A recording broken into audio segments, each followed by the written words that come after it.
The shareholders' meeting ended with my name being dragged through the mud. By the time I pushed open the glass doors of the conference room, every screen in the corridor was showing the same headline. Haojin Group CFO accused of falsifying accounts. Sister takes control amid crisis. My face was underneath it. My sister, Lin Yue, stood before the cameras with tears in her eyes. "I never wanted to believe my brother could do this," she said softly. "But the evidence is overwhelming." I stopped walking. For 3 years, I had been the one keeping Hanjin Group alive. I had negotiated with banks when our credit lines were frozen. I had stayed awake for 48 hours during the acquisition of a failing logistics company. I had even mortgaged the apartment our parents left us when the company nearly ran out of cash. And now my own sister was standing in front of the entire city, calling me a criminal. A security guard approached. "Mr. Lin, I'm sorry. Your access card has been deactivated." I looked at him. "Who authorized it?" He hesitated. "Ms. Lin." Of course. I almost laughed. Not because it was funny, because suddenly everything made sense. The missing invoices, the altered contracts, the transfers from the subsidiary accounts, the documents I had repeatedly asked Yue about during the past month. She hadn't been trying to save the company. She had been preparing to bury me underneath it. I turned toward the television again. Yue lowered her head as reporters shouted questions. "Did your brother steal from the company? Will you cooperate with the police? Are you taking over as acting chairwoman?" She wiped her tears. "If protecting our employees requires me to take responsibility, then I will." My fingers slowly tightened around the folder in my hand. Inside were the original transaction records, the real contracts, the bank confirmations, everything that could prove the fraud wasn't mine. I could expose her. One phone call would be enough. Instead, I put the folder back in my briefcase. Then I walked out of the building. I didn't know it yet, but that was the last time I would ever see Hanjin Group standing. 3 weeks later, I was dead. The rain that night was so heavy that the windshield wipers couldn't keep up. I had spent the evening trying to retrieve the last piece of evidence proving Yue had ordered the fraudulent transfers. My lawyer had called me just before midnight. "Lin Chun, don't go home." His voice had been unusually tense. "What?" "Someone knows about the evidence."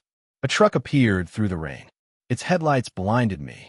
I barely had time to turn the steering wheel. Metal screamed. Glass exploded. Then the world became silent. My final thought wasn't about money. It wasn't even about my sister. It was about my parents. They had built Hanjin from a tiny trading company into a respected family business. And I'd spent my entire adult life believing that protecting it meant protecting my family. I had been wrong. When I opened my eyes again, someone was shouting beside me. "Lin Chun, stop sleeping. You're going to be late." I froze. That voice. I knew it. I slowly turned my head. A younger version of Yue was standing beside my bed, wearing a white blouse and holding my phone. Her hair was shorter. Her face was rounder. There were no lines around her eyes. No carefully practiced expression of sorrow. She was 24 again. So was I. My breathing stopped. I looked toward the window. The apartment was different. The old curtains. The scratched wooden desk. The cheap calendar hanging beside the refrigerator. I stumbled out of bed and rushed to the mirror. A young man stared back at me. No scar across my eyebrow. No exhaustion beneath my eyes. No trace of the man who had spent his final weeks being called a thief. My hand trembled against the glass. The calendar beside the mirror showed a date I hadn't seen in years. 8 years before my death. Yue frowned. "What's wrong with you?" "Istert her reflection." In my previous life, this morning had been insignificant. It had been a morning Dad announced that he wanted both of us to join Hanjin Group. I had accepted immediately. Yue had smiled. She had hugged me. And later that year, she had started quietly moving money through a shell company. I had never noticed. Not until it was too late. "Brother," her voice pulled me back. "You look like you've seen a ghost." I slowly turned around. For a moment, the old anger rose inside me. I remembered the press conference. The police questioning me. The shareholders calling me a disgrace. The night I sat alone in a detention room while Yue took control of everything. I remember dying in that rain. My jaw tightened. Then I noticed something on the desk. A folder. Blue.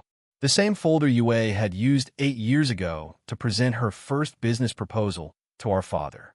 My memory sharpened. In my previous life, Dad had rejected her proposal because the projected profit was too low. Yue had cried that night. I had comforted her. Then I had helped her redesign the proposal. That became the first step toward her gaining control of the company. I stared at the folder. This time, I understood what it really was. A beginning. Not hers. Mine. Yue walked closer. Are you sick? No. My voice sounded strange even to me. She smiled. You should hurry. Dad is waiting downstairs. I looked at her. There was no fear in her eyes. No guilt. She didn't know. She didn't know I had already watched her destroy everything. She didn't know I'd already died. She didn't know that I knew exactly how her story ended. And for the first time since opening my eyes again, I felt something other than anger. Calm. I picked up the blue folder. Let's go. Yue smiled in relief. See? I knew you wouldn't abandon me. I paused at the doorway.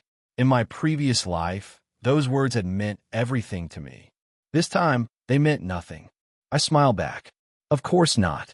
She followed me downstairs. Neither of us knew that I had just made my first decision differently. I would not expose her. I would not stop her. I would not save her.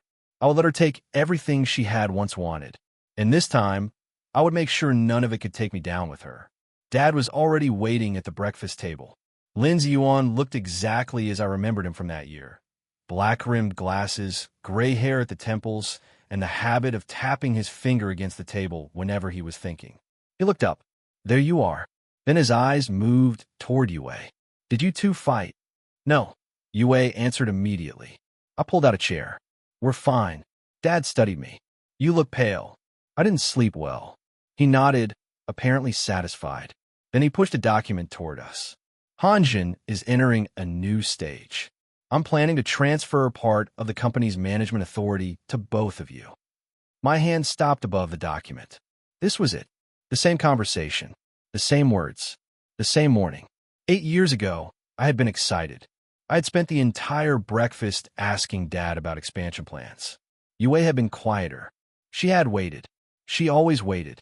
She knew that if she let me speak first, I would naturally take responsibility for the difficult work. I looked at her now. She was pretending to read the document, but her thumb kept rubbing the corner of the page. A tiny nervous habit. I remembered it.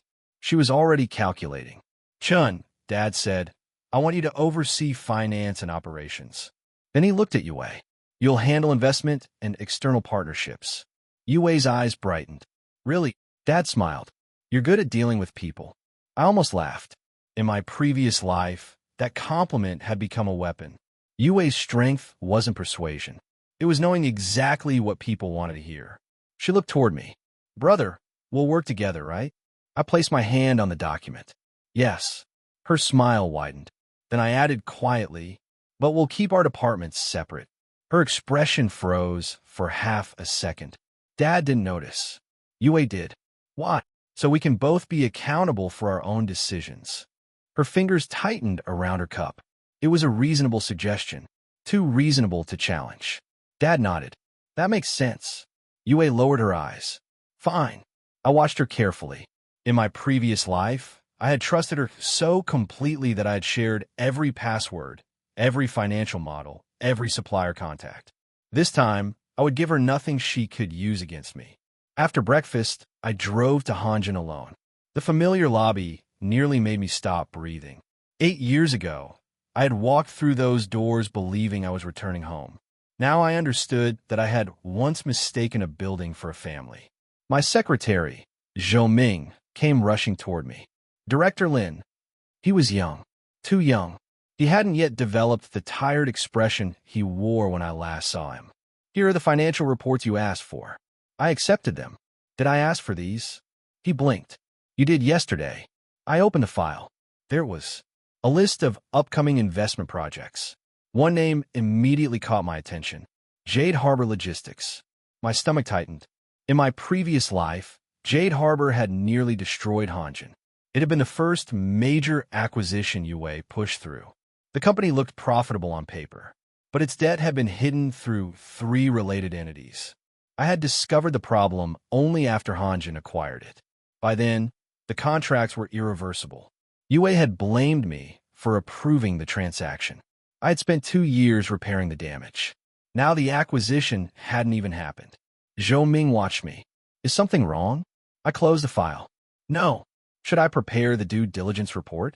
I looked at him. Yes. He nodded. Then I added, don't send it to Yue. He hesitated. Director Lin? Send it directly to me. His expression changed. But Ms. Lin is responsible for investments. I know. I smiled. That's why I want to review it.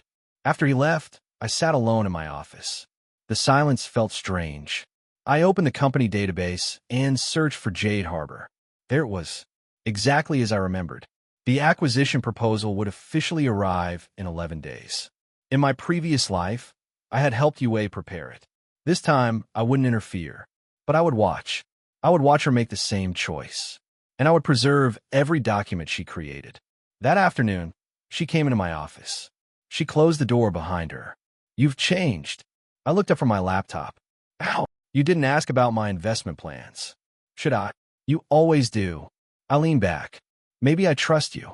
Her smile appeared, but it didn't reach her eyes. Do you? Yes. She stepped closer. Then sign this. She placed a document on my desk.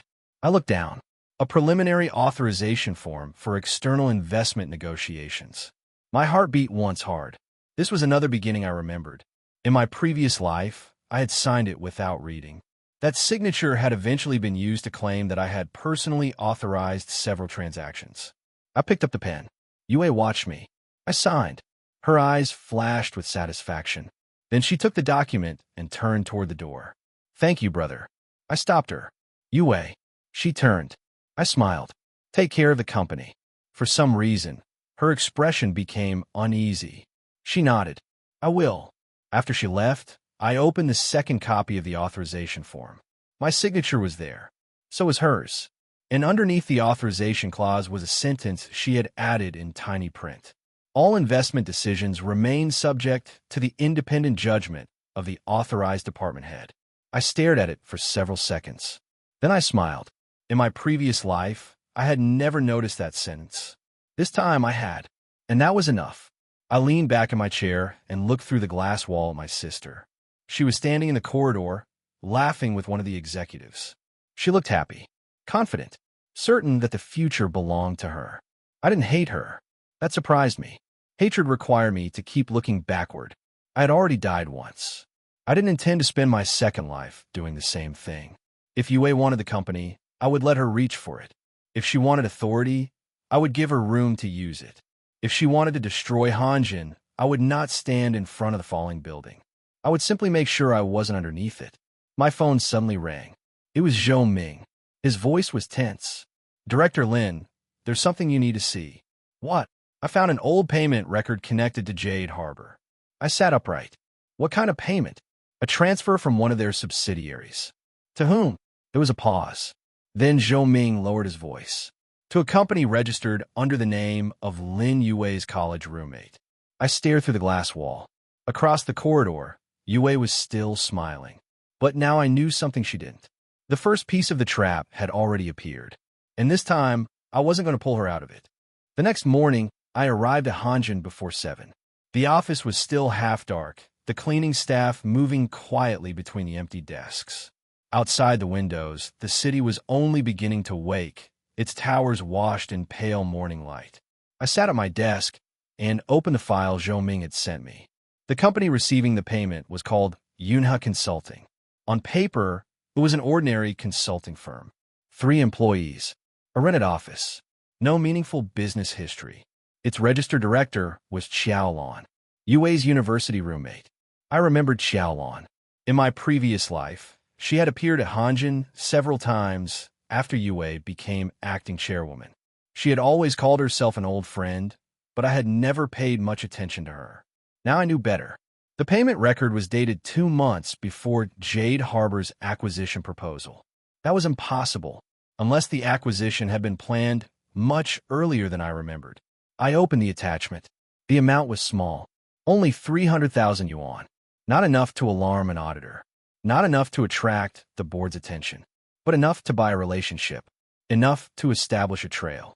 I leaned back. A knock came at the door. Zhou Ming entered carrying coffee. You haven't slept? I slept.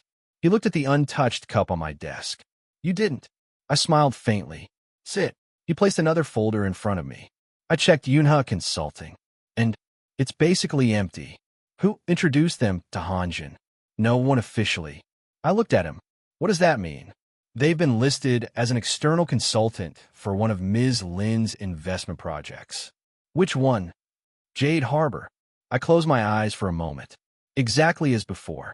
The same company, the same people, the same road. But this time I knew where it led. Don't investigate further. Zhou Ming stared at me. You're telling me to stop? Yes. Why? Because if we investigate too aggressively, someone will know we're looking. He lowered his voice. Do you think Ms. Lin is involved? I didn't answer. Instead, I asked, do you trust me? He looked surprised. Of course. Then trust my decision. He nodded slowly. I put the file into the bottom drawer. From now on, keep copies of every document connected to Jade Harbor. Don't alter anything. Don't confront anyone. Don't tell Yue. Understood. When he left, I opened my laptop. There were 2 ways to stop Yue. The first was to expose her immediately. The second was to let her reveal herself. I had spent my first life choosing the first path too late. I had confronted her after the damage was already done. She had cried. She had denied everything. Then she had produced documents showing my authorization. The board had believed her. This time, I wouldn't give her the chance to prepare a counterattack. I would give her enough rope to make the truth undeniable. At 9:30, Yue entered my office. She didn't knock. You're investigating Jade Harbor. I looked up. So she already knew. Who told you? No one. She folded her arms. You've been asking questions. I work in finance. That's not your department. I smiled. And yet you came here to ask about it. Her lips tightened. Brother, we're family. The word sounded strangely hollow. You've always been protective of me, she continued. Why are you suddenly treating me like a stranger? I studied her face. There was something different from the Yue, I remembered. She wasn't frightened. She was testing me. That meant she had already noticed my change. I'm not treating you like a stranger. Then why did you tell Zhou Ming to keep the reports from me? I remained silent. Her eyes sharpened. Did you find something? I could have told her. Instead, I opened a financial report and pushed it toward her. Jade Harbor's debt ratio is higher than expected. She glanced down. That can be explained. Can it? Yes. How? She looked at me. Give me time. There it was. The same answer. The same confidence. I nodded. Fine. Her shoulders relaxed slightly. Then she smiled. I knew you would understand. She reached for the report. I let her take it. Before she left, I said, Yue. She turned. If you need money for due diligence, ask the company. Don't use personal funds. Her expression changed for less than a second. Then she smiled. Of course. When the door closed, I stared at it. She had lied. I knew because of my previous life, she had used personal funds to pay the same consulting company. She had done it to create the illusion that she had no connection to Yunhe. This time, she was already repeating the pattern. But I had no intention of stopping her. At noon, my father called. Come home tonight. Why? We're having dinner. Just us. Family dinner. I knew immediately. He wanted to discuss Yue. When I arrived that evening, I found my mother setting dishes on the table. She looked at me and smiled. You've lost weight. Work. She touched my shoulder. Don't work too hard. For a moment, something inside me softened. My mother had died 6 years before I did. In my first life, I'd spent years regretting how little time I gave her. I had been so busy saving Hanjin that I had missed her final birthday. Now she was standing in front of me, alive, worrying about whether I had eaten. I swallowed. Mom. She looked surprised. What? Nothing. I hugged her. She laughed awkwardly. What happened to you today? Can a son hug his mother? She smiled. Of course he can. I held her a little longer. I had thought Rebirth would give me another chance to save the company. I was beginning to realize it had given me something more important. Another chance to live. At dinner, Dad finally spoke. Yue wants to accelerate the Jade Harbor acquisition. I placed my chopsticks down. How much? 280 million. Mom's hand stopped. That much? Dad nodded. She says the opportunity won't wait. I looked at Yue. She was sitting across from me. Calm. Beautiful. Certain. Brother, she said, you've seen the numbers. Yes. You know what this could do for Hanjin. I looked at her. I do. Dad frowned. Then what is your opinion? I took a sip of tea. Let her do it. The room went silent. Yue stared at me. Even Dad looked surprised. You're agreeing? He asked. I nodded. If she believes in the project, she should take responsibility for it. Yue's face slowly brightened. Thank you. Dad looked uncertain. Chin, you're sure? Yes. I placed my cup down. She should have the opportunity to prove herself. Yue smiled, but I noticed her fingers trembling beneath the table. She knew what I had done. I had just handed her the project, not because I trusted her, because I knew what happened next. And this time, when the company began to fall, I would not be the one holding it up. 3 days later, the board approved the initial Jade Harbor negotiations. Yue walked out of the meeting room surrounded by executives. Everyone congratulated her. She accepted every compliment with a modest smile.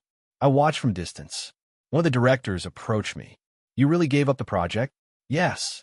He shook his head. Your sister is ambitious. She is. You're not worried? I looked toward Yue. No. He laughed. Then you're more relaxed than I am. I didn't tell him the truth. I had already seen the ending. That afternoon, Yue held a small celebration at a private restaurant. She invited almost everyone except me. I wasn't offended. In fact, I was relieved. At 5:30, Zhou Ming appeared beside my desk. Director Lin. What? Ms. Lin just transferred another payment. I looked at him. To Yunhe. Yes. How much? 500,000. I nodded. Copy it. Already did. Good. He hesitated. Shouldn't we stop her? No, sir. If this is connected to the acquisition. I know. He stared at me. Then why? I closed the drawer. Because right now we have suspicion. He understood. You want proof. Not just proof. I looked out the window. I want the truth to survive her. That evening, I received an unexpected call. Is this Lin Chun? Yes. This is Xiaolon. I sat up. Yue's roommate. I've heard a lot about you, she said. Have you? Yes. Her voice was strangely nervous. I wanted to meet you. Why? Silence. Then she said, because I think your sister is hiding something from you. My eyes narrowed. Where are you? She gave me the address of a small cafe near the river. I arrived 20 minutes later. Xiaolon was sitting in the corner wearing a beige coat. She looked exhausted. When she saw me, she stood. Thank you for coming. I sat opposite her. Talk. She looked toward the window. Yue asked me to register Yunhe Consulting. I didn't react. She said it was temporary. Why did you agree? She offered me money. How much? 200,000. I watched her hands. They were shaking. What did you do for her?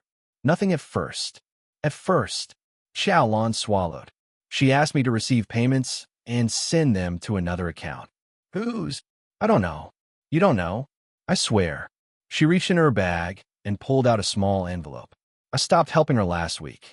I opened it. Inside was a USB drive. What is this? Copies. Of what? Everything I could save. I looked at her. Why give this to me? Her eyes filled with tears. Because she told me if something went wrong, she'd make sure the police believed I was responsible. I remained silent. Xiaolon wiped her eyes. She said you would protect her. I almost smiled. That was exactly what Yue had believed. That no matter what happened, her brother would clean up the mess. I stood. Thank you. She looked surprised. You're not going to confront her? No. Then what will you do? Nothing. Her face tightened. Nothing. Not yet. I put the USB drive into my pocket. She stared at me as if I were insane. You don't understand. She's planning something. I understand. She wants to use the company as collateral. I stopped. What? Xiaolon lowered her voice. She told me she needs additional financing for Jade Harbor. She plans to pledge Hanjin's warehouse assets. My expression finally changed. In my previous life, that detail had never appeared in the investigation. Maybe because I had been too late.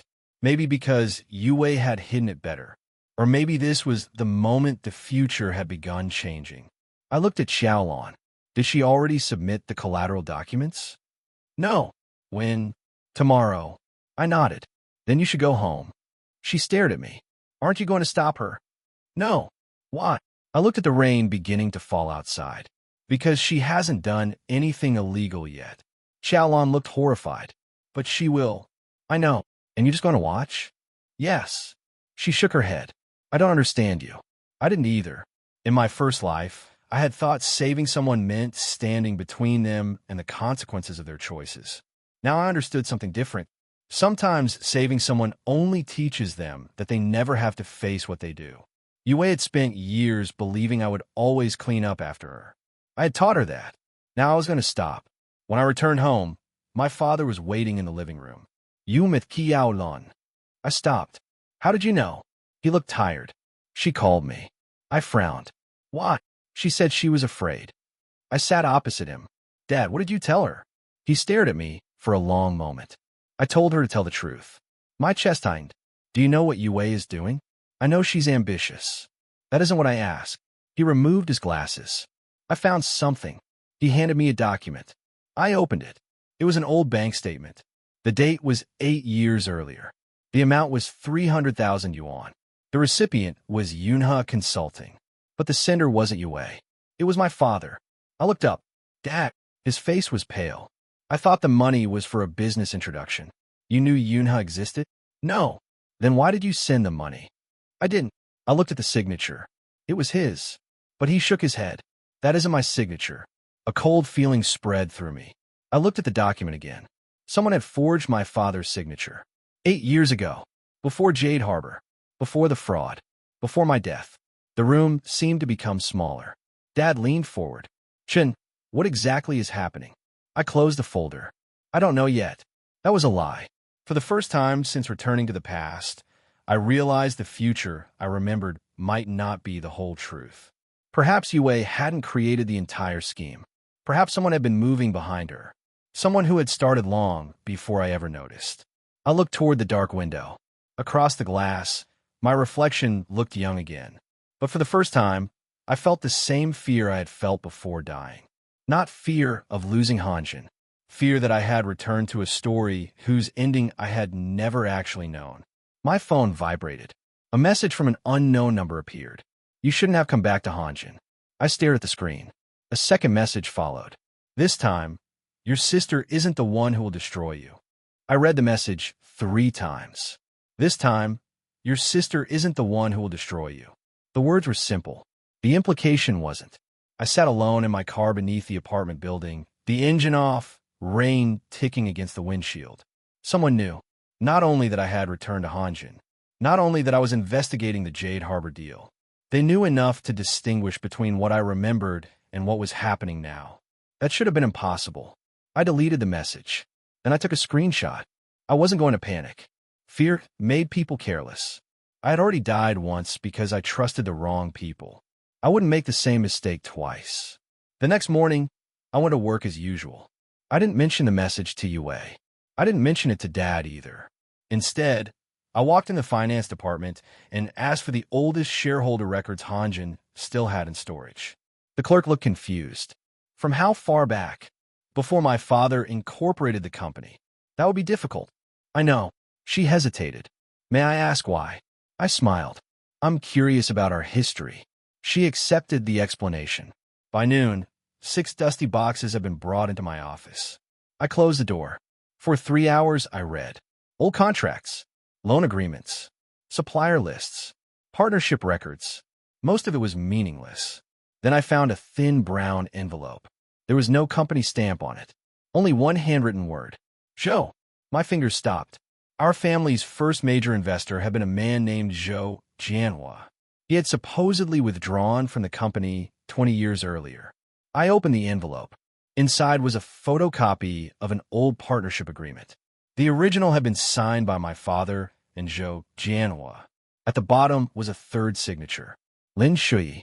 My grandfather. I frowned. That name wasn't connected to the agreement in any official record. I turned the page. A handwritten note appeared in the margin. If Hanjin ever faces a liquidity crisis, contact the Zhou family before seeking outside financing. I stared at it. Why had nobody mentioned this? My father had spent years borrowing from banks. During the crisis in my first life, I had begged lenders for extensions. If this agreement was real, Hanjin had another option. I picked up my phone. Zhou Ming. Yes. Find out whether Zhou Jianhua is still alive. There was a pause. Why? Just do it. An hour later, Zhou Ming returned. He died 6 years ago. And his family? One son, Zhou Rui. My hand stopped. Zhou Rui. The name meant something. Not from my past. From a company. In my previous life, Zhou Rui had appeared only after Hanjin nearly collapsed. He had acquired several distressed assets from us at absurdly low prices. I had assumed he was an opportunistic investor. Perhaps he had been waiting for the company to fall. Where is he now? Shanghai. What does he do? Private equity. I leaned back. Find his number. Zhou Ming nodded.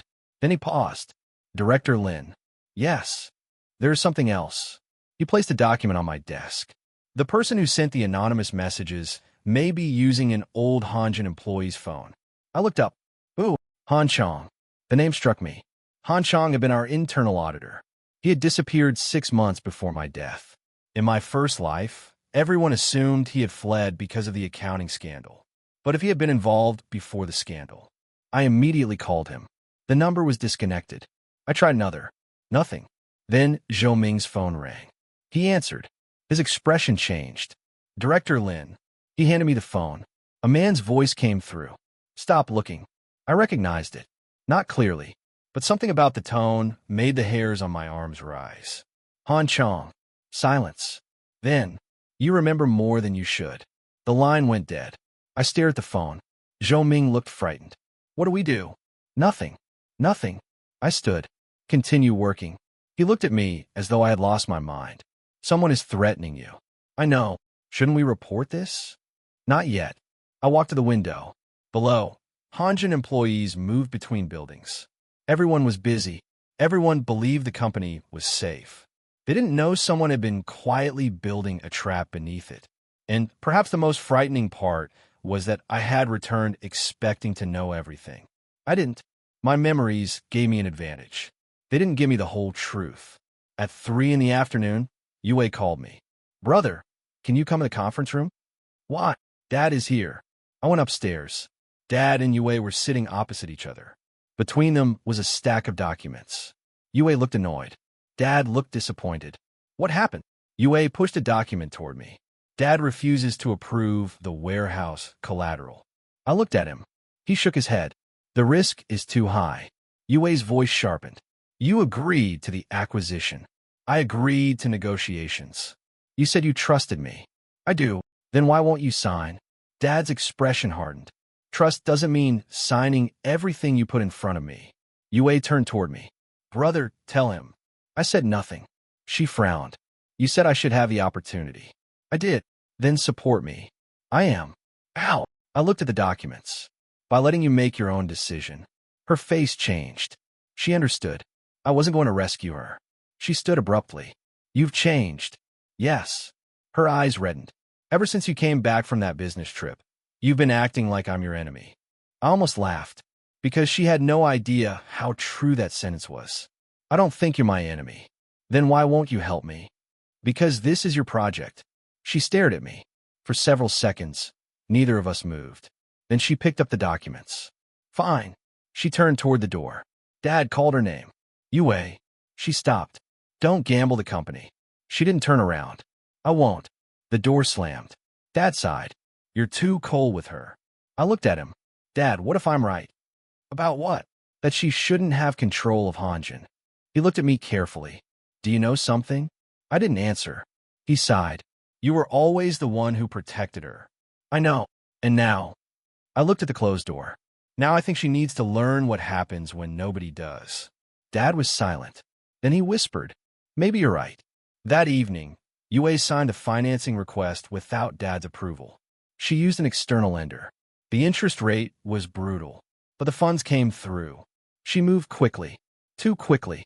Within 48 hours, Jade Harbor's acquisition agreement was ready. And then the first consequence arrived. The bank froze the financing.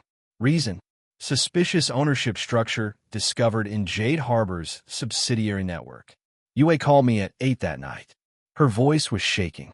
Chun, what happened? The bank is refusing to release the second tranche. Why? They found something. What? I don't know. I stayed silent. She breathed heavily. Can you come? I looked at the clock, then at the rain outside. No. There was a long silence. You're my brother. Yes. I need you. I closed my eyes. In my first life, I would have driven there immediately. I would have spent the entire night fixing it. I would have protected her. And 3 years later, when everything collapsed, she would have pointed at me. This time I spoke calmly. You chose the deal. Her voice broke. So you need to handle it. She whispered my name. Chun. I ended the call. For several minutes, I sat in the dark. My chest hurt. Not because I regretted refusing, because part of me still wanted to run to her. That was the hardest part of changing. Walking away from people you still loved. I had expected revenge to feel powerful. It didn't. It felt like grief. Then my phone rang again. This time it was Zhou Ming. Director Lin. What? The bank sent us the ownership documents they found. My heart tightened. What do they show? They found another company behind Jade Harbor. Who owns it? He paused. According to the records, his voice became quieter. It belongs to someone inside Hanjin. I drove to the office before sunrise. The city was gray and almost empty. Zhou Ming was waiting in the conference room. He had printed everything. The first page showed Jade Harbor's corporate structure. The second showed the subsidiary. The third showed the hidden holding company. And the fourth showed its beneficial owner. I stared at the name. Lin Ziyuan. My father. I couldn't breathe. That's impossible. Zhou Ming didn't answer. I picked up the document. The signature looked authentic. The registration date was 6 years old, but knew where my father had been 6 years ago. He had been in a hospital recovering from a heart operation. He couldn't have created a company unless someone had done it for him. I immediately called him. He answered after several rings.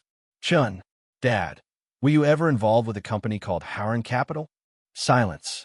Then his voice changed. Where did you hear that name? So you know it. I know of it. Did you own it? No.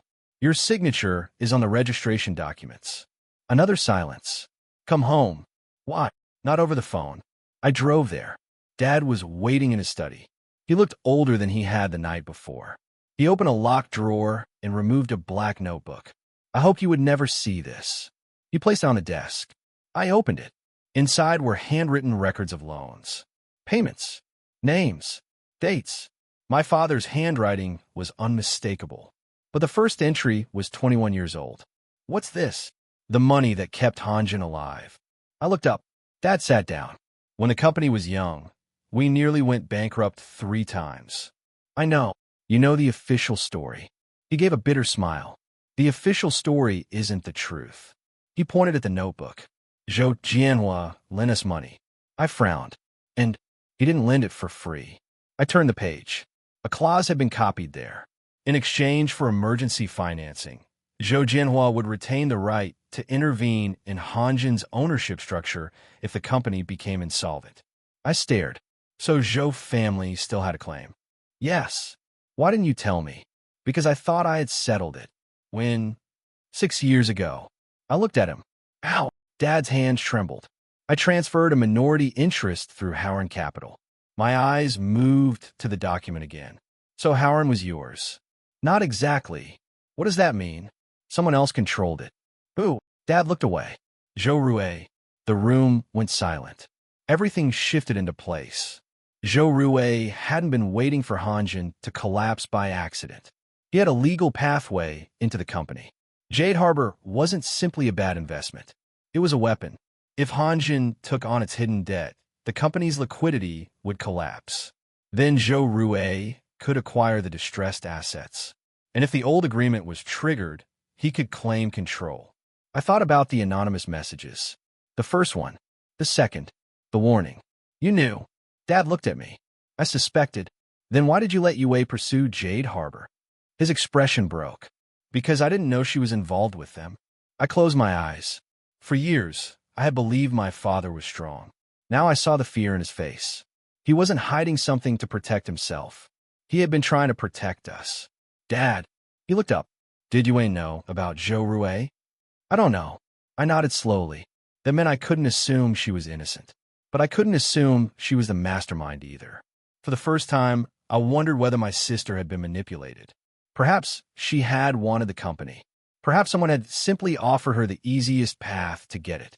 That didn't excuse her choices, but it changed the shape of the story. I stood.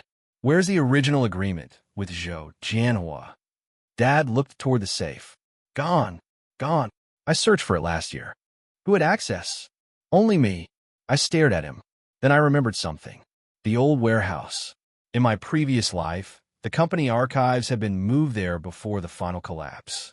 And after my death, the warehouse had been sold. I had never known why. I suddenly understood. Someone had wanted the records destroyed. I turned toward the door. Dad called after me. Chun.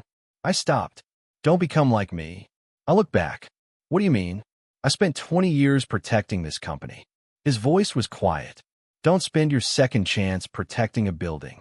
The words struck deeper than he could know. I nodded. I won't. At Hanjin, the consequences arrived faster than expected. By noon, the bank had suspended the remaining financing. By 2, 2 major suppliers demanded immediate payment. By 4, the board called an emergency meeting. Yue entered the room last. She looked exhausted. Her hair was tied carelessly.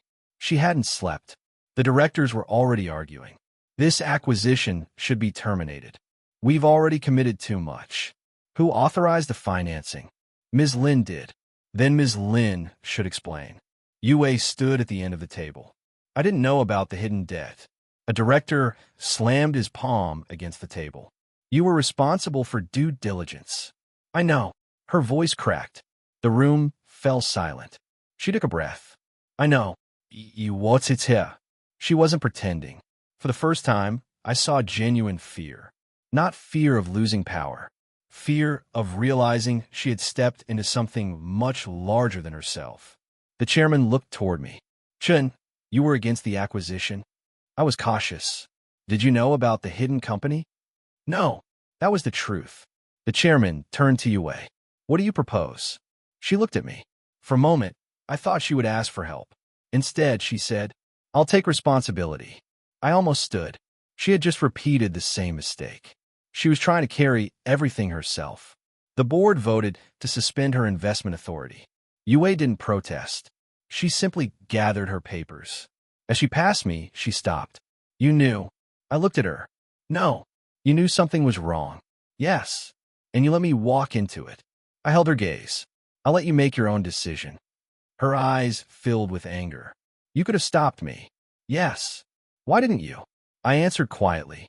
Because last time I spent my life cleaning up after you. She froze. What does that mean? I walked past her. I'll explain when the truth is complete. That night, I returned to my office. The building was nearly empty. I opened the USB drive Xiao Lan had given me. Most files were ordinary. Payment receipts, email chains, consulting invoices. Then I found one folder. Its name was simply LZ. I opened it. There were photographs, contracts, bank records, and one audio file. I pressed play. A man's voice filled the silent room. Your brother doesn't know anything. Yue's voice answered. Then make sure he never does. I stopped breathing. The recording continued. The man's voice laughed softly. Once Jade Harbor is inside Hanjin, he'll be blamed for the financial irregularities. Yue asked, and after that, you take control. There was a pause. Then she said something that made my blood run cold. What if my brother refuses to sign? The man answered, then we'll make sure he has no choice. The recording ended. I stared at the screen. My sister had known. Maybe not everything, but enough. She had intended to take the company. She had intended to use me as the shield. And someone else had been standing behind her. My phone vibrated. Another unknown message. Now you understand. Then another appeared. But you still don't know who ordered your death. I looked at the dark window. My reflection stared back. For the first time, the future didn't feel like something I had already lived. It felt like a door opening. And behind that door was the truth about the night I died. The recording ended at 2:17 in the morning. I didn't play it again. I didn't need to. Yue's voice was burned in my memory. She had known. She had planned to take control of Hanjin. She had intended to let me carry the blame. But one question remained. Who was the man behind her? And more importantly, who had arranged the accident that killed me. I copied the recording onto 3 separate drives. One went in the office safe. One went in my father's safe. The third stayed with me. Then I deleted the original from my laptop. If someone had been watching me, I wanted them to believe I had nothing. At 8 in the morning, Yue came to my office. She looked nothing like the confident woman who had stood before the board 3 days earlier. Her eyes were red. She closed the door. You listened to it. I didn't ask how she knew. Yes. She stood there silently. For the first time in my second life, she looked like my sister again. Not the woman from the press conference. Not the ambitious executive. Just Yue, the girl who used to steal fruit from my lunchbox. The girl who cried whenever our parents argued. The girl who once slept beside my hospital bed when I had pneumonia. I'm sorry, she whispered. I looked at her. Which part? She lowered her head. All of it. That's not an answer. Her fingers twisted together. I didn't know how far it would go. You knew enough. I thought I could control it. You couldn't. I know. I stood. Who was the man? She didn't answer. Yue. She looked up. Zhou Rue. My chest tightened. You knew. Yes. How long?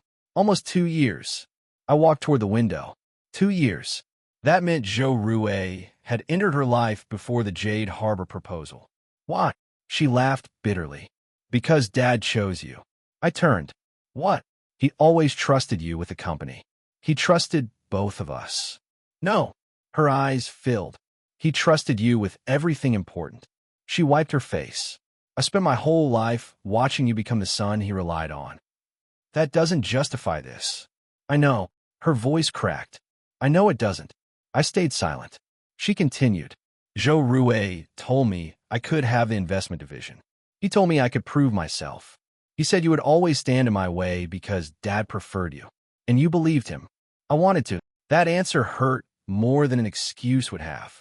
She looked at me. I never planned to kill you. The room went cold. I didn't move. Who said anything about killing me? Her face went pale. She realized her mistake. Chun. I stepped closer. Who talked about killing me? She shook her head. I don't know. You just said you never planned to. I didn't. Then someone did. She began crying. I thought they were going to destroy your reputation. I thought you'd leave the company. That's all. What happened the night I died? I don't know. Who knew where I was? I don't know. Who knew about the evidence? She closed her eyes. Zhou Rue. My hands tightened. There it was. The name again. I sat down. Tell me everything. Yue remained standing. Then she began. Zhou Rue wanted Hanjin to collapse slowly. He didn't want to attack the company directly. He wanted it to become desperate. Why? Because of the old agreement. I nodded. Go on. He told me that if Hanjin became insolvent, he could force a restructuring, and you would become chairwoman. Yes, and I will be blamed. She nodded. I stared at her. You were willing to sacrifice me. She whispered. Yes. The honesty was almost unbearable. I looked away. Leave. She didn't move. Chun. Leave. She walked to the door. Before opening it, she stopped. I really am sorry. I didn't answer. The door closed. For several minutes, I sat alone. I had wanted the truth. Now I had it. It didn't feel satisfying. It felt like losing my sister a second time. At 10, I called an emergency board meeting. Every director attended. My father sat at the head of the table. Yue wasn't present. I connected my laptop to the conference screen. The room darkened. Before anyone makes another decision about Jade Harbor, I said, you need to hear something. I pressed play. Yue's voice filled the room. The directors froze.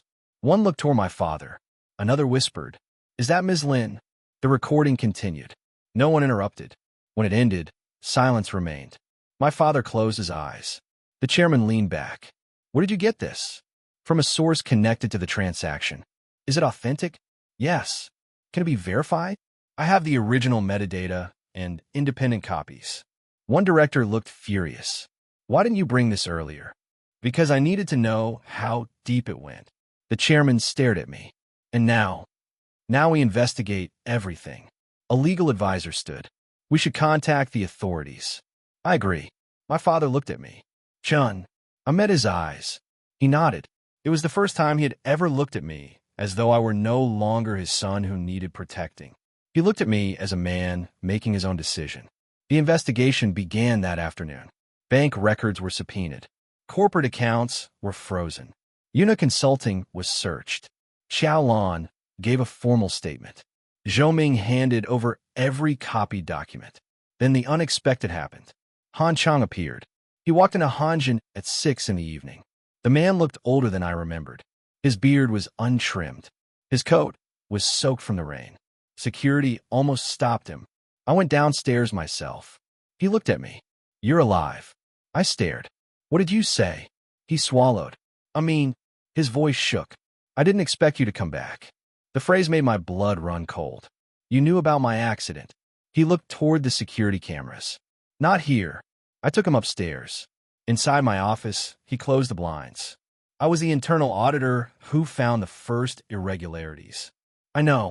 "No, you don't." He removed a small notebook from inside his coat. "Your sister wasn't the first person involved." I opened it. There were dates, names, payments. The earliest entry was from 9 years ago, 1 year before my first major promotion. I looked up. "Who started this?" Han Chang hesitated. Then he said, "Your father's former business partner, Zhou Jianhua." "No." He shook his head. "His son, Zhou Rue." "Yes." I turned the pages. Every year, payments, meetings, shell companies, and beside several transactions was one letter. L. I stared at it. "What's L?" Han Chang looked at me. "That's what I could never prove." "Whose name begins with L?" He didn't answer. Instead, he said, "Your sister wasn't working alone." "I know." "No." His expression hardened. "You still don't understand." He pointed to the final page. "This was signed 3 days before your accident." I looked down. The document was a payment authorization. The beneficiary was a private driver. The amount was 2 million yuan. And beside the signature was a name. Lindsay Yuan. My father. I stopped breathing. Han Chang whispered, "I believe your father ordered the payment." I stared at the signature until the ink blurred. "No." Han Chang didn't move. "You said you couldn't prove it." "I can't." "Then why bring this to me?" "Because I don't want to die with it." I looked up. "What happened to the driver?" "Disappeared." "When?" "The day after your accident." My hands went cold. My father. The man who had told me not to spend my second life protecting a building. The man who had claimed he didn't know about Howard Capital. Could he have known? Could he have been involved? I wanted to reject it immediately. But the evidence was sitting in front of me. For years, I had believed the villain was my sister. Then Zhou Rue appeared. Now my own father had become a possibility. I couldn't allow emotion to decide. "Where did you get this?" Han Chang looked away. "From the private records of a former bank manager." "Who?" "Someone who died last year." "Convenient." "I know. I studied him." "Why were you hiding this?" "Because I was afraid." "Of Zhou Rue?" He shook his head. "Of your father." The words landed heavily. I leaned back. "What did my father do?" "I don't know." "Then what are you afraid of?" Han Chang swallowed. "Because when I first discovered the irregularities, your father told me to stop." I stared at him. "When?" 6 years before your death. That was long before the Jade Harbor deal. Long before Yue. Long before the final scandal. "What?" He said some things were better left buried. I closed the notebook. "Go." Han Chang looked surprised. "You're not turning me in?" "No." "Why?" "Because I don't know whether you're telling me the truth." He nodded. "That makes sense." At the door, he stopped. "Chun." I looked at him. "Don't confront your father yet." "Why?" "Because if he is involved." He hesitated. "You may be the only person he doesn't expect to suspect him." After he left, I sat alone. The entire story had become a maze. I could no longer rely on my memories. My second life had changed too many things. The more truth I uncovered, the less certain I became. At 7 that evening, I went home. My father was in his study. He looked up. "You've been busy." "Yes." He smiled. "Did you find what you wanted?" I sat opposite him. "Maybe." His eyes narrowed slightly. "Something wrong?" "Dad." "Yes." "Did you ever know Zhou Rue personally?" His expression didn't change. "Of course." "When did you first meet him?" "About 10 years ago." "Did he ever threaten Hanjin?" "No." I watched his hands. Steady. Too steady. "Did you ever send money to a driver named Gu Wei?" His fingers stopped. Only for a second. Then he said, "I don't remember." I knew immediately. He was lying. I stood. Why did you tell me not to protect the company? He looked confused. What?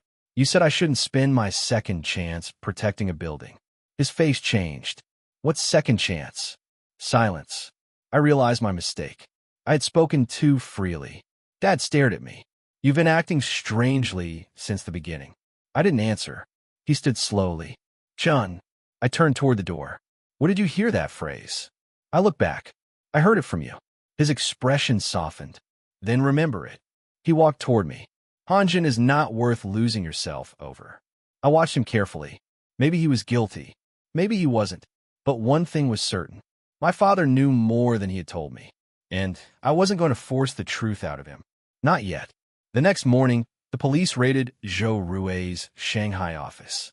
News spread across the financial district within hours. The investigation uncovered offshore accounts, shell companies, and falsified ownership records. Then they found something unexpected. A payment made 2 weeks before my original accident. To the same private driver. This time, the sender wasn't my father. It was Zhou Rui. I stared at the report. The payment from my father might have been unrelated. The evidence against Zhou Rui was direct. But the question remained, why had my father's name appeared on the other payment? By noon, Zhou Rui's lawyers issued a statement denying everything. By evening, the board formally removed Yue from her investment position. She didn't resist. She simply signed the resignation papers. As she walked out, she saw me. It's over. I nodded. For you? For everything. She looked exhausted. I thought taking the company would make me important. I said nothing. She laughed softly. It didn't. She looked at the Hanjin logo behind me. I spent years wanting Dad to look at me the way he looked at you. He did love you. I know. She lowered her head. I just didn't believe it. I watched her leave. I had expected to feel victorious. Instead, I felt tired. She had destroyed her own future. I hadn't needed to destroy her. The consequences had done that for me. 3 days later, Zhou Rui was arrested at the airport. The evidence was overwhelming. The shell companies, the illegal financing, the forged contracts, the payments to intermediaries, and finally, the evidence connecting him to the attempt to manipulate Hanjin's ownership. The case against him became national news. Hanjin's stock stabilized. The banks resumed negotiations. The crisis was ending. But I wasn't satisfied, because there was still one unresolved question. My father's payment. That night, I returned to his study. He was sitting by the window. I placed the document on his desk. Tell me the truth. He looked at it, then at me. I wonder when you'd find this. My heart stopped. It was you? He shook his head. No. Then why is your signature there? Because I signed it. I stared. What? He took a long breath. Because I was trying to stop your death. I couldn't speak. He continued. Gue wasn't the driver who killed you. My eyes narrowed. He was investigating Zhou Rui. What? Zhou Rui had been paying people to monitor you. Gue discovered it. Dad's voice trembled. I paid him to disappear. You paid him to disappear? To protect him. I looked at the document. So the money wasn't for the accident. No. Why didn't you tell me? Because after you died, I thought if I told the police everything, they'd uncover the entire structure. Your mother was already gone. Yue was unstable. I was afraid Hanjin would collapse. I stood there in silence. Dad, he looked at me. Did Zhou Rui order my accident? I believe so. Do you have proof? No. I closed my eyes. The final piece had fallen into place. My sister had betrayed me. Zhou Rui had manipulated her. Zhou Rui had tried to destroy Hanjin. And my father had hidden evidence because he thought secrecy would protect the family. Everyone had made choices. Everyone had consequences. But my death had not been random. It had been the final step in a plan that had started years earlier. I looked at my father. I forgive you. His eyes reddened. But I won't hide anything anymore. He nodded. That is all I wanted. I picked up the document. The next morning, I would return to Hanjin. Not as the son who had spent his first life protecting everyone. Not as the brother who would sacrifice himself for Yue. And not as the man who had died, believing his family was worth destroying himself for. I would return as Lin Shun, a man who had been given a second life. And this time, I would choose what that life belonged to. The first thing I did when I returned to Hanjin was remove my father's name from my office wall. Not because I hated him, because I no longer wanted my life measured against his. The nameplate sat on the corner of my desk for several minutes. Lin Chun, Chief Financial Officer. I looked at it and smiled. 8 years ago, I had thought a title meant I was finally worthy of my father's trust. Now I understood that trust wasn't something you earned by sacrificing yourself until nothing remained. It was something two people chose to give each other. I picked up the nameplate. Then I walked downstairs. The employees were already busy. No cameras, no reporters, no board members arguing, just people working. For the first time since returning, Hanjin felt peaceful. Zhou Rui's arrest had stabilized the company. The banks had agreed to restructure the remaining financing. Jade Harbor was being unwound. The warehouse assets were protected, and the investigation had cleared my name before I had ever been accused. That last part mattered more than I expected. In my first life, my reputation had been destroyed before I could defend it. This time, the truth had arrived first. Zhou Ming approached me. Director Lin. I turned. You can call me Chun. He smiled. Chun. He handed me a folder. The board wants to discuss your position. What about it? They want you to become president of Hanjin. I stopped. What? He laughed. You heard me. I looked toward the boardroom. They're serious? Very. I shook my head. Tell them no. His smile disappeared. No. I don't want it. Why? I looked around the office. Because I don't want the same life. He didn't understand. I didn't blame him. How could I explain that I had already lived the version where the company became the center of my world? That version had ended with my death. I'll remain involved, I said, but I'm restructuring my role. How? Independent investment division. You want to leave corporate management? Yes. He stared at me. Why? Because I want to build something that doesn't depend on my family name. The words felt strangely liberating. That afternoon, I presented the proposal to the board. A new subsidiary. No family-controlled management. Independent governance. Strict financial audits. Employee profit sharing. No related party transactions without full disclosure. The chairman read the proposal twice. You've thought this through? Yes. What do you want to call it? I looked at the blank space on the first page. Yuanha Capital. He raised an eyebrow. What? Because I want it to mean something simple. What? Starting again. He smiled. Then perhaps you've earned the right to start again. The board approved the proposal. For the first time, I felt proud without needing my father's approval. That evening, I went home early. My mother was sitting in the living room, sorting photographs. She looked up. You're home early. I am. She smiled. Sit. He sat beside her. She opened an old album. There were photographs from my childhood. Me at 7. Yue at 5. Dad holding both of us. I touched one photograph. Yue was sitting on my shoulders. She was laughing. I remembered that day. I had promised her I would always protect her. That promise had followed me into adulthood. It had become a chain. Mom noticed my expression. You're thinking about your sister. Yes. She'll come back. I looked at her. Do you think so? She has to. Why? Because family isn't supposed to disappear after one mistake.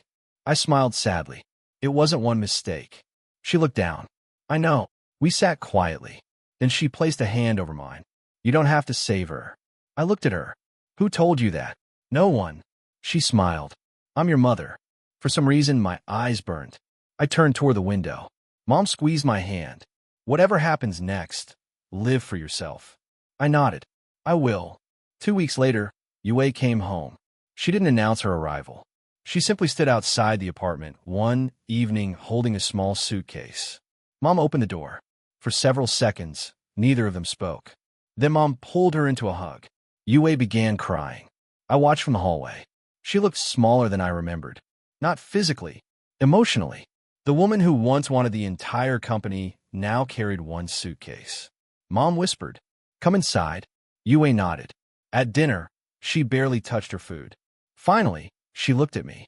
I heard about Yuanha. Yes. You left Hanjin. I changed my role. She smiled faintly. You really changed. Yes. She looked at her hands. I used to think if I could take the company, everything would be different. It wouldn't. I know. She swallowed. I don't want it anymore. I looked at her. What do you want? She was silent for a long time. I don't know. That was the first honest answer I had heard from her in years. Then figured out. She looked up. You're not angry? I was. And now? Now I'm tired. She gave a small laugh through her tears. That's worse. Maybe. She looked down. I don't expect you to forgive me. I already have. Her eyes widened. Really?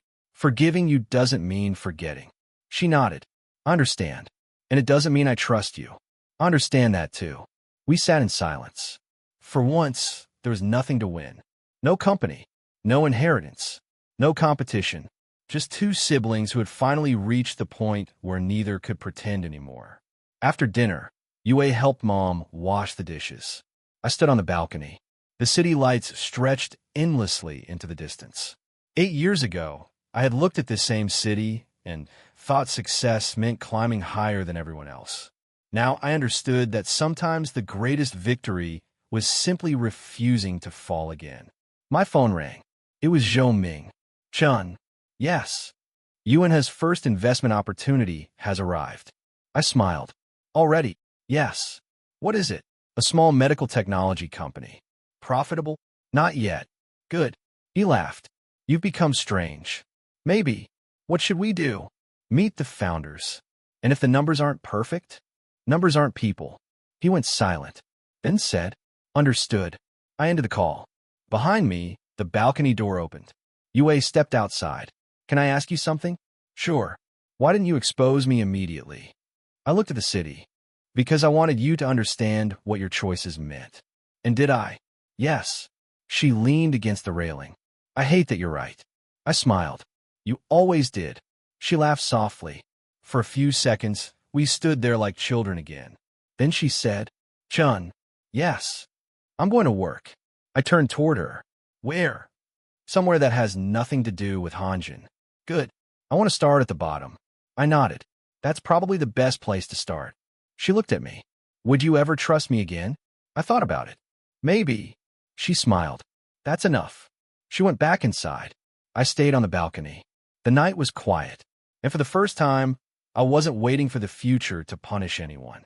I was waiting for mine to begin. 3 months later, Yuanha Capital opened its first office. It wasn't impressive. The space was small. The furniture was mismatched. Half the team was made up of people who had never worked at Hanjin. That was exactly what I wanted. No family hierarchy. No inherited loyalty. No one calling me young master. Everyone was hired because they could do the work. On the first morning, I stood before the team. There are 3 rules here. Everyone listened. First, nobody hides bad news. A few people exchange glances. Second, nobody protects a project because of pride. I paused. And third, nobody sacrifices their life for this company. Someone laughed. I didn't. I mean it. The room became quiet. We work hard. We build something useful. But when you go home, your life belongs to you. The team applauded. I stepped away from the podium. For once, I wasn't trying to save anything. I was building. There was a difference. Our first investment was a small medical device company called Qinghe Diagnostics. The founders were 2 engineers who had developed an inexpensive portable testing device. The numbers were terrible. The potential was enormous. Most investors rejected them. I didn't. Not because of sentiment, because their products solve a real problem. 6 months later, the company received regulatory approval. Its valuation tripled. The founders came to my office. The younger one was crying. You believed in us. I shook my head. I believed in the product. He laughed. That's the same thing. No. I looked at him. Don't confuse faith with analysis. He smiled. I'll remember that. That sentence stayed with me, because it was exactly what I had failed to understand in my first life. I had confused love with blind loyalty. I had confused family with obligation. I had confused sacrifice with responsibility. Now I knew better. My mother recovered enough to start traveling again. She visited me at Yuanhe one afternoon. She walked through the office, looking impressed. You built this. With a lot of help. She pointed toward a framed photograph on the wall. It was the entire team. No family members. No corporate executives. Just people standing together. You look happy. I smiled. I am. She touched my arm. Then I'm proud. I looked at her. That sentence meant more than any title ever had. Dad visited the following week. He looked thinner, older. He had stepped down from day-to-day management of Hanjin. The company was stable now, but he had finally admitted something to himself. He wanted to retire. We sat in my office. You were right. I looked up. About what? I should have stopped treating the company like the family. I smiled. You're learning. He laughed. Your mother says the same thing. We talked for 2 hours. Not about money. Not about shareholders. Not about the past. About ordinary things. Books. Travel. Food. The weather. It was strangely peaceful. Before leaving, Dad stopped at the door. Chun. Yes. If you could change one thing from the past, what would it be? I looked at him. The answer came easily. I wouldn't change what happened. He seemed surprised. Why? Because then I wouldn't know who I am now. He nodded slowly. That's a good answer. After he left, I sat by the window. My second life had become quieter than my first, and I liked it that way. There were no dramatic victories, no crowds applauding, no headlines celebrating me, just mornings where I woke up without fear, evenings where I returned home without wondering who had betrayed me, a mother who was still alive, a father who was finally honest, a sister who was learning to stand on her own, and a company I had built without needing anyone's permission. Then one afternoon, an envelope arrived. No return address.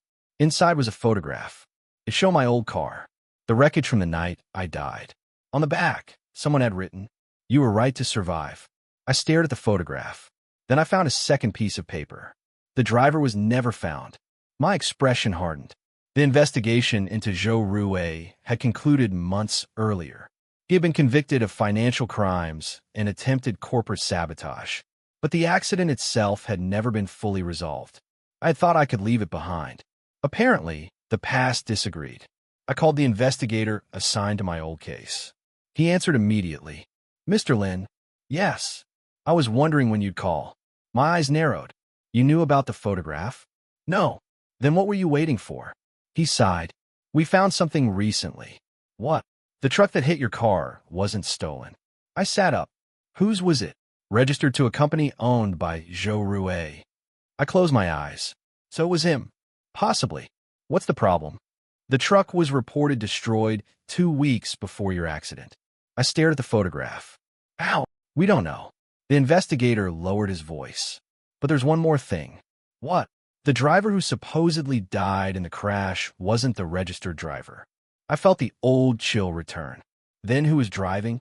We're still investigating. I looked out at the city. For months, I had believed my second life had given me closure. Maybe it hadn't. Maybe closure wasn't something the past gave you. Maybe it was something you chose. I placed the photograph inside the drawer. Then I closed it. I wasn't going to chase ghosts. Not unless they came looking for me. That evening, I went home. Mom had prepared dinner. Yue was there. Dad was reading the newspaper. They argued about something meaningless. Mom complained that Dad used too much salt.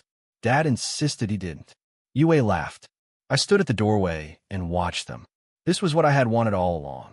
Not the company. Not revenge. Not power. This. A normal evening. A family that could sit together without pretending. I took off my coat. I'm home. Mom looked up. You're late. Traffic. Sit down. I smiled. I'm coming. I joined them at the table. Outside, the city lights flickered across the windows.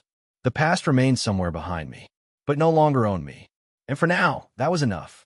The photograph stayed in my drawer for 6 days. I never looked at it again. That was the first sign that I had changed. In my previous life, I would have spent every waking hour chasing the person responsible. I would have called every investigator, read every report, followed every rumor.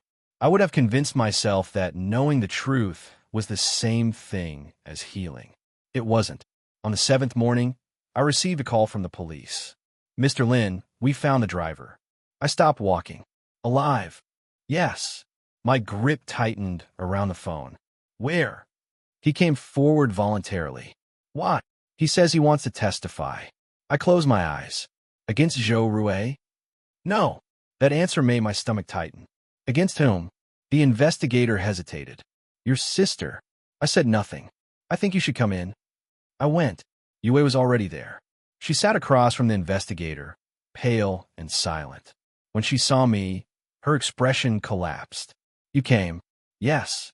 I didn't call you. I know. The investigator placed a file on the table. This man claims he drove the vehicle involved in the accident. I looked at Yue. She shook her head immediately.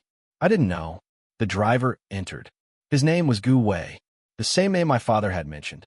He looked older than the photograph in the report. He sat down. I didn't know who was in the car. I stared at him. Then why did you do it? He looked at Yue. She closed her eyes. He lowered his head. Because I was told it was only supposed to scare you. The room went silent. Who told you? He didn't answer. The investigator leaned forward. Mr. Gu. Gu Wei swallowed. Zhou Rue. I exhaled. That part didn't surprise me. But then he continued. He told me your sister knew. Yue looked up sharply. No. Gu Wei stared at her. She gave him your schedule. Yue's face turned white. I gave him your schedule because he said he needed to frighten you into leaving the company. My voice was calm. You knew he was going to use a car? No. You knew he was targeting me? She started crying. I knew he wanted you gone. That was enough. I didn't need to hear more. The investigator closed the file. Mr. Lin, there's enough evidence to reopen the old case. I nodded. Do it. Yue stood. Chun. I looked at her. I'll cooperate. I know. I won't run. I know. She wiped her tears. I'm sorry. This time I believed her. But belief wasn't forgiveness. And forgiveness wasn't exemption from consequences. I walked outside. The morning air was cold.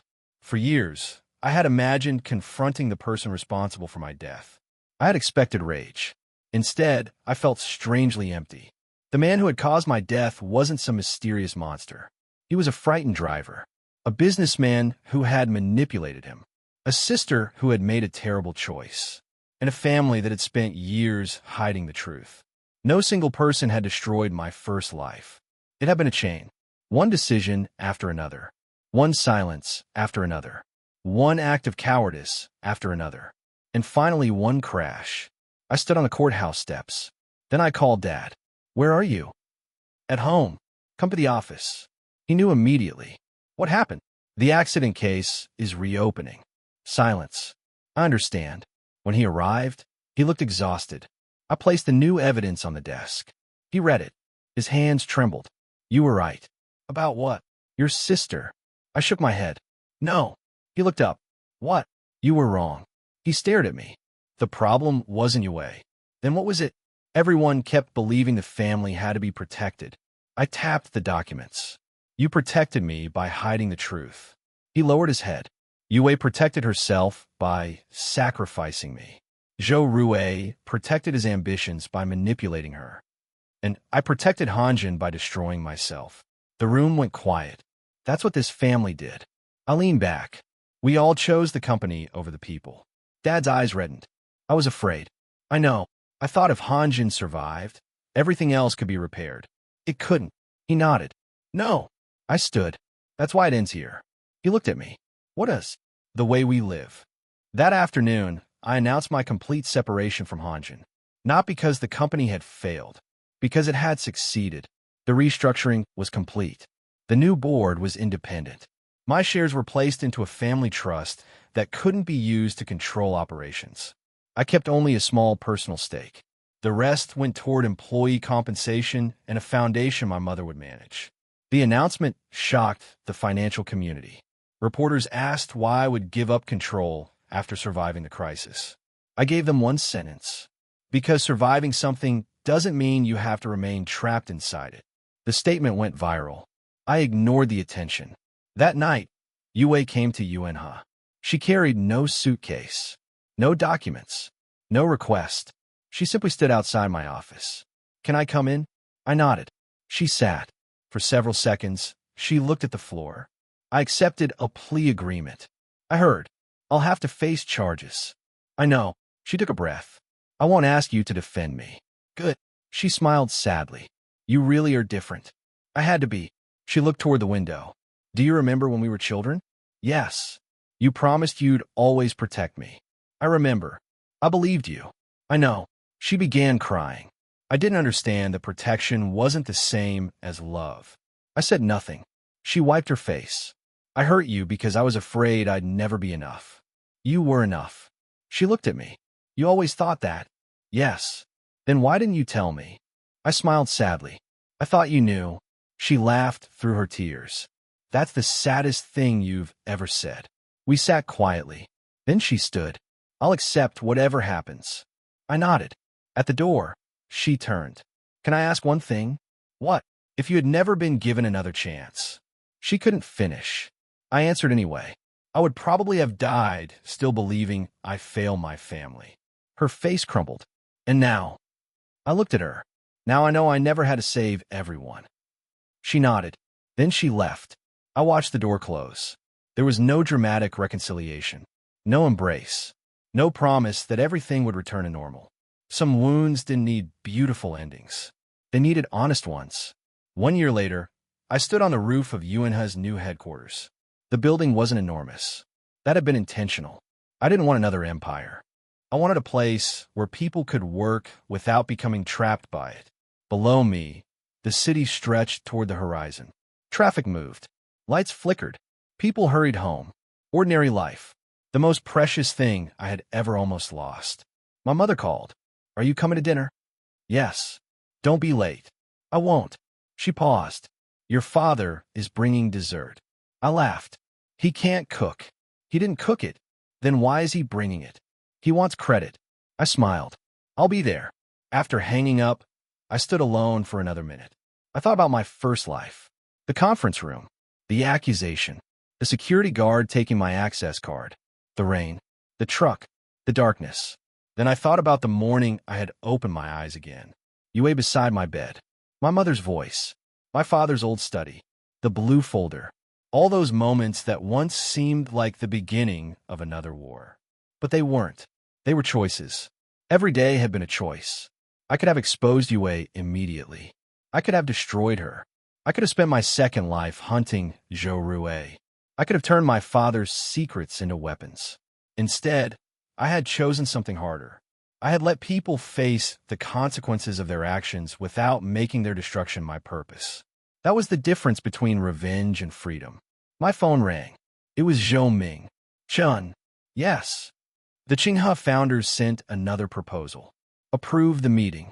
You're not even going to read it. I'll read it tonight. He laughed. You really have changed. Everyone keeps saying that. Because it's true. I hung up. Then I went downstairs. At home, dinner was waiting. Mom had prepared too much food, as usual. Dad sat at the table, pretending he hadn't been waiting for me. I took my seat. A few minutes later, Yue joined us. She was out on supervised release now and had started working at a nonprofit organization helping people affected by financial fraud. She looked different, not transformed, just steadier. She placed a small box beside Mom. I brought something. Mom opened it. Inside was a photograph. The four of us. Old. Faded. Taken before everything went wrong. Mom touched the photograph. Oh. Dad looked at it for a long time. Yue whispered. I found it in storage. I smiled. It was a good day. Dad nodded. Yes. No one said anything else. We didn't need to. Some memories could remain beautiful without becoming excuses. After dinner, I helped Mom clear the table. Dad argued with me about the dishes. Yue laughed. It felt ordinary, and that was exactly why it mattered. Later, I stood outside on the balcony. Yue came beside me. Do you ever think about your first life? I looked at the night sky. Sometimes. Do you miss anything? I thought about it. Yes. What? The people I believed we could become. She looked down. I wish I could go back. I shook my head. No. She looked surprised. Why not? Because if we went back, we'd probably make the same choices. She smiled. Maybe. We stood silently. Then she asked, Do you hate me? No. Do you forgive me? Yes. She looked at me. Do you trust me? I smiled. I'm learning to. She nodded. That feels fair. Inside, Mom called us. Dinner's getting cold. Yue laughed. We already ate. Mom shouted back. Then eat dessert. I shook my head. She's impossible. Yue smiled. She always was. We went inside. The apartment was warm. The lights were soft. The people I had nearly lost were sitting around the same table. Nothing was perfect, but it was real, and real was enough. Years later, when people asked me how UNHA became successful, I never told them about the accident. I never told them about the second life. I never told them how many nights I'd spent wondering whether I was changing the future or simply walking toward another disaster. I only told them one thing: never build your life around being needed, because the day people stop needing you can feel like death. But it can also be freedom. I had once believed my sister taking the family company would be the end of my life. It wasn't. It was the beginning of the life I should have chosen the first time. She took the company. She thought she had taken everything from me. She hadn't. The company was never everything. My family wasn't everything. Even the truth wasn't everything. What mattered was that I had finally learned to belong to myself. And when I looked back at the road that had once ended with my death, I no longer wished to change a single step. Because every betrayal had taught me a boundary. Every loss had taught me what mattered. Every consequence had returned something I thought I had lost forever. My second life had not been a chance to punish the people who hurt me. It had been a chance to stop becoming the person who kept allowing himself to be hurt. That was my real rebirth. Not waking up 8 years earlier. Not escaping the accident. Not watching my sister fall. It was the morning I finally understood that love did not require self-destruction. Family did not require blindness. Forgiveness did not require trust. And walking away was not losing. Sometimes, walking away was the first time you chose to live. I closed the balcony door. Inside, my mother was laughing. My father was complaining about the dessert. Yue was arguing with him. I smiled. Then I joined them. This time, I didn't need to save anyone. This time, I was simply home.